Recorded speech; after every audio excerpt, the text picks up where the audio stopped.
Bună dimineața și bine v-am găsit de data aceasta în bucătărie. Nu e cel mai fericit context în care ne aflăm, însă mă gândesc că putem folosi orice oportunitate să învățăm ceva nou.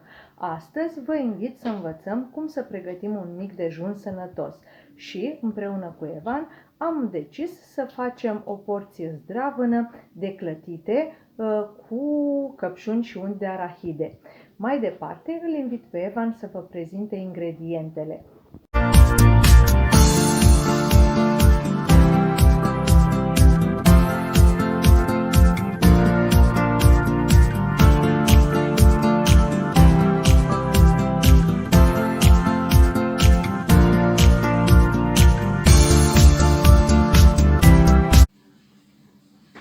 Deci, aici avem un ou, o banană, fibră și cacao și pentru final unt de arahide și căpșuni.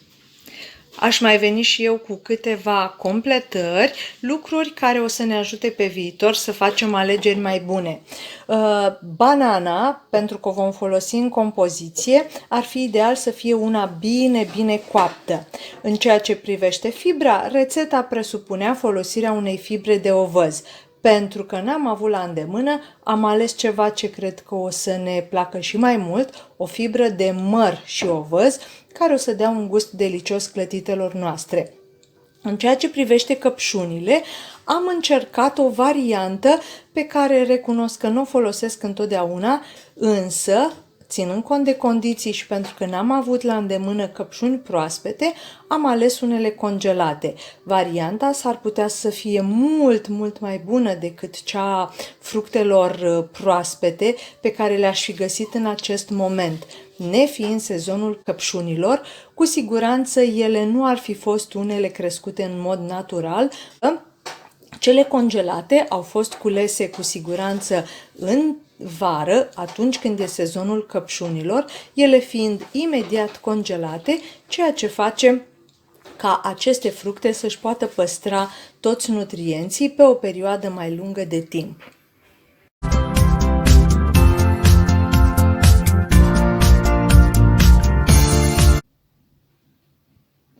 Ingredientele sunt pregătite, însă, înainte să ne apucăm de lucru, mai dăm câteva indicii.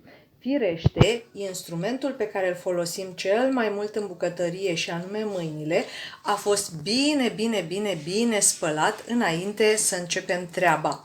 Un alt lucru, mi-am pus și șorțul de bucătărie care îmi va proteja îmbrăcămintea și mi-ar fi trebuit, bineînțeles, și o bonetă, dar pentru că nu am avut-o, am ales doar să-mi prind părul astăzi. Asta nu pentru a mă proteja de data aceasta pe mine, ci pentru a-i proteja pe cei care se vor bucura în final de clătite. Este vorba de împiedicarea firelor de păr să ajungă în mâncare. Și acum trecem la treabă. Putem să începem lucru prin a bate oul.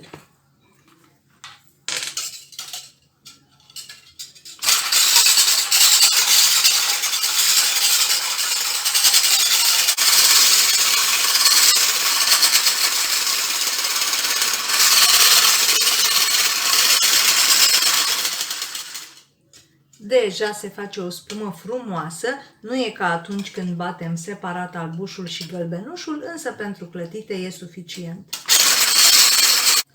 Grozav, lăsăm oul deoparte și între timp am pus banana într-un castron, o pisez bine cu o furculiță.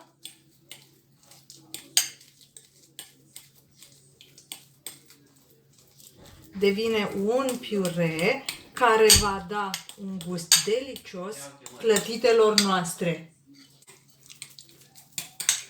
Încerc să fac treaba asta cât mai bine și cu cât banana e mai bine coaptă, cu atât va fi mai ușor. Voi adăuga acum în oul bătut atât banana, îi facem imediat loc,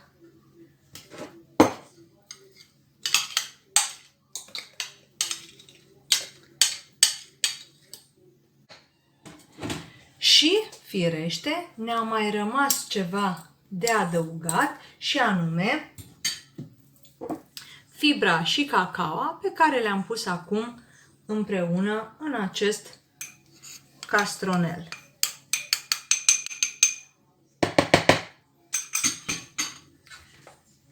Amestecăm bine toate ingredientele.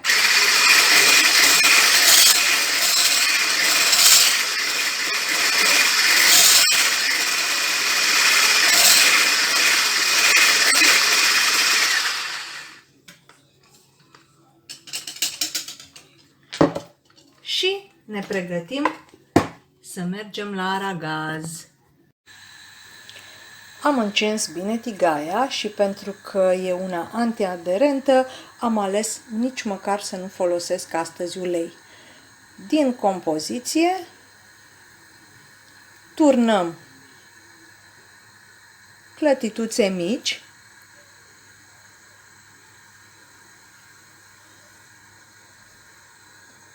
A se vedea că le torn direct din recipient.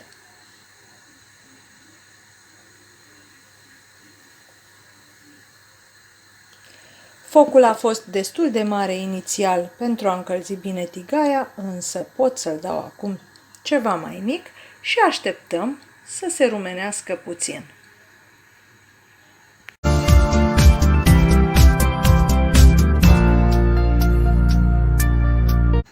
În timp ce clătitele se rumenesc, mai dau câteva indicii. Clătitele sunt unele sănătoase pentru că prin ingredientele pe care le-am ales, ele vin cu un aport grozav de nutrienți. Oul vine cu o proteină de calitate din albușul acestuia și e chiar recomandat ca din când în când să-l introducem în alimentație sub diverse forme. De asemenea, banana și fibra de măr și ovăz pe care am ales-o vin cu un nutrient foarte important pentru ceea ce se întâmplă în sistemul nostru digestiv și anume fibra. Aceasta va hrăni bacteriile bune din intestinul nostru. De asemenea, banana ne aduce carbohidrați simpli, însă sunt unii de proveniență naturală care ne vor da un plus de energie. În ceea ce privește untul de arahide pe care îl vom folosi la asamblarea finală a clătitelor, acesta vine cu un aport de grăsimi sănătoase, grăsimi cu care arahidele ne răsfață și de asemenea cu un aport de proteină vegetală.